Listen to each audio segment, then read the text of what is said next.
皆さんこんばんは。奇跡のチャンネルようこそ。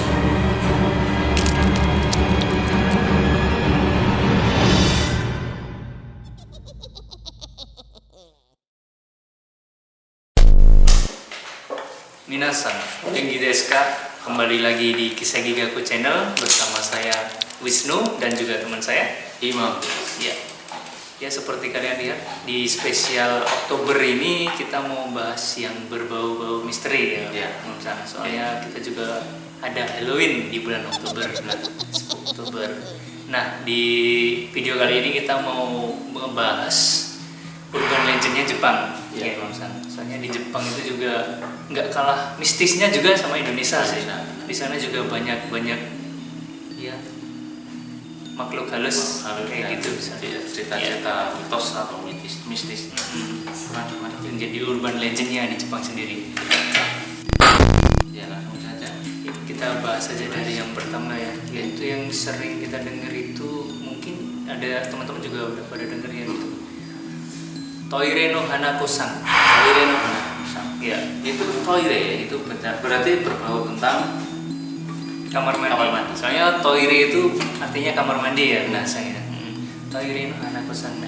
Itu ceritanya itu katanya itu apa seorang siswi yang apa namanya itu entah pelajarnya masih SD SMP atau SMA juga kurang jelas ya, yang jelas seorang siswi seorang siswi terus katanya itu dia itu korban bully teman-temannya di sebelahnya kan, terus akhirnya dia mutusin untuk bunuh diri di toilet di kamar mandi cewek di sekolahnya.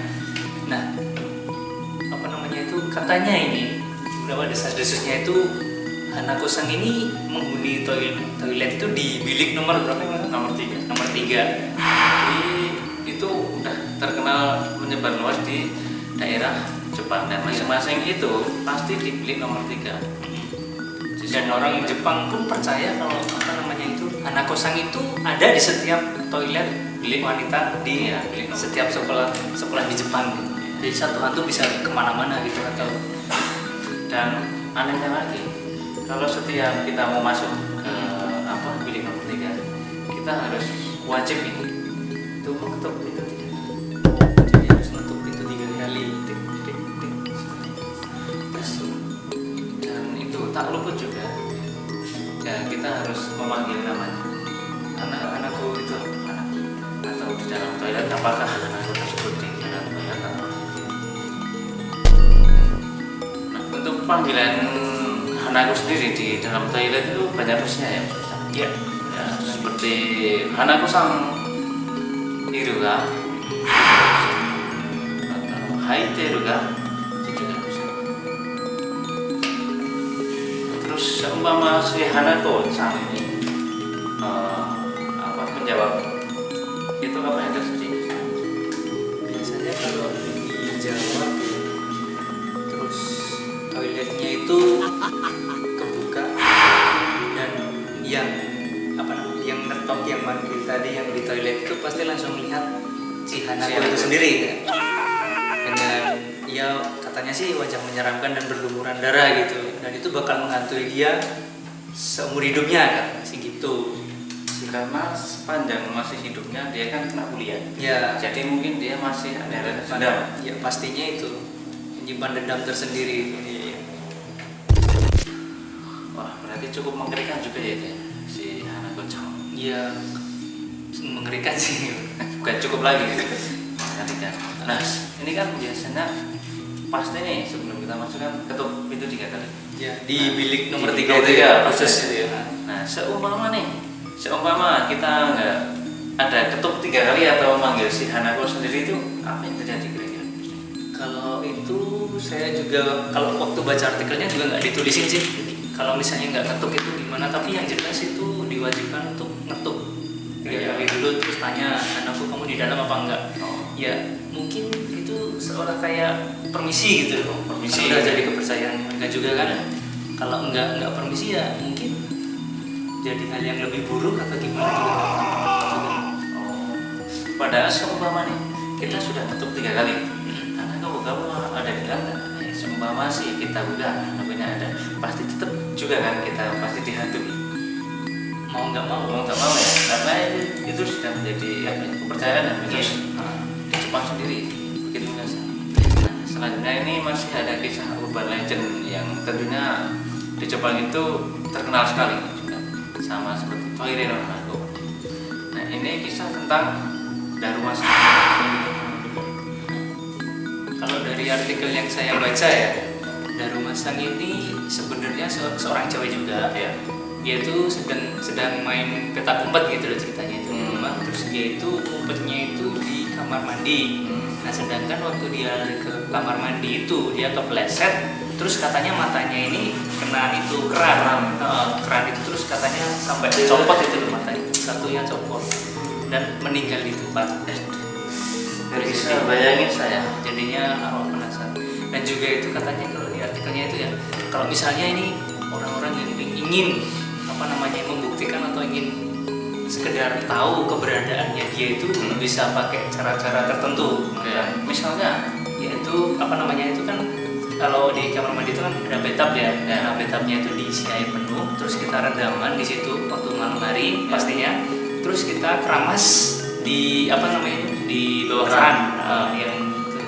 Terus sambil menjamin mata. Matanya itu nggak boleh dibuka. Terus kalau sampai kita udah ngerasa katanya itu kalau di belakang kita tuh bakal ngerasain ada sesuatu atau ada orang gitu loh, kayak ada sesuatu ada ngerasain gitu, tapi nggak boleh nengok ke belakang, juga nggak boleh buka mata. Terus kalau udah ngerasain itu, kita itu harus tanyanya itu Daruma, kenapa kamu jatuh? Ngomong gitu. Terus habis ngomong itu kita baru boleh keluar dari kamar mandi. Nah, kalau udah sambil menutup pintunya kan, kalau udah keluar dari kamar mandi kita bebas buka mata. Tapi setelah itu kita harus diwajibkan atau diharuskan segera tidur, segera buru-buru tidur. Soalnya itu kayak semacam permainan petak umpet sih di Jepang. Jadi permainan itu dimulainya setelah besok kita bangun pagi. Berarti yang tadi itu ritual untuk pemanggilan si Daruma. Ya, arwahnya Daruma itu. Nah, tapi gini, permainan ini terlalu beresiko gitu loh. Soalnya kita ngundang arwahnya itu, terus kayak bermain petak umpet. Nah, besoknya ini makin hari itu katanya itu arwahnya itu bakalan semakin dekat sama kita, makin mengikuti kemanapun kita pergi katanya segitu. Si wanita mata satu itu, si Daruma ini. Dan kalau sampai di waktu tertentu itu kita bisa ngerasain si Daruma itu rambutnya tuh sampai di sini loh, di bahu kita gitu. Dan itu kalau kita nengok ke belakang itu kadang juga katanya sosoknya kan tapi cuma sekilas, habis itu dia menghilang. Tapi makin hari juga dia bakal makin dekat dan kayak mau nangkep gitu loh. Nah, kalau untuk menghentikan permainannya itu waktu kita menengok terus kita lihat sosoknya itu kita harus neriakin tomare, berhenti. Terus habis itu kita harus ngayunin tangan sambil bilang kita itu artinya potong gitu. Dan juga ini katanya kalau mau ngakhirin permainannya itu harus sebelum tengah malam katanya. Ya, kita harus itu ya. Ya, kalau enggak ya kita, soalnya Darumanya itu juga bisa masuk ke mimpi. Terus berarti setiap aktivitas kita ataupun dunia kita selalu dihantui. Sangat berisiko juga ya. Jadi cuma orang-orang tertentu aja yang memang gila atau nekat gitu yang mau itu. Ya walaupun mitos tapi ya percaya nggak percaya juga sih ya. Tapi buktinya orang Jepang percaya itu semua. Nah, untuk penasaran bagi kalian yang ingin mencoba ya, silahkan melakukan. Tapi di Jepang ya, kalau di Indonesia kayaknya hantunya nggak kuat beli tiket pesawat sama iya. Kalau pas di Jepang kan, pas di Jepang ataupun yang sudah di Jepang nih, bisa dicoba di kamar mandi. Kalau nggak ada kamar mandi ya kamar mandi umum. Iya, bisa dicoba ntar terus ditulis di komentar kita bener apa enggak sih gitu, terus pengalamannya gimana sih gitu.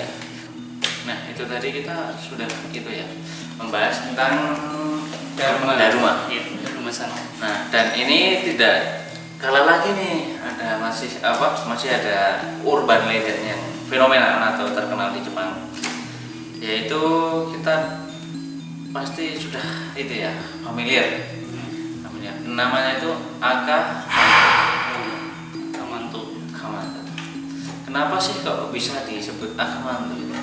Katanya itu setannya itu memakai jubah berwarna merah. Aka itu dari kata aka yang merah. Mantel itu yang mantel, jubah. Nah itu aku cari-cari itu asal usulnya gimana itu nggak ada yang jelas itu.